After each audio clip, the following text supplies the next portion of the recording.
दाल खरीदी कि तेल खरीदी, माथा हमार पगलाइल बा। चूल्ही पर खाना बनावा ये रनिया, चूल्ही पर खाना बनावा ये रनिया, गैस बहुत महंगाइल बा। चूल्ही पर खाना बनावा ये रनिया, गैस बहुत महंगाइल बा। चूल्ही पर खाना बनावा ये रनिया।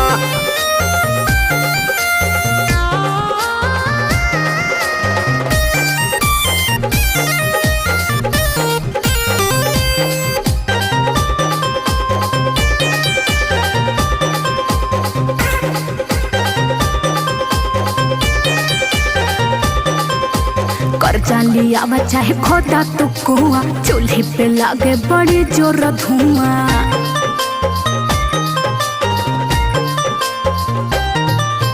कर्जा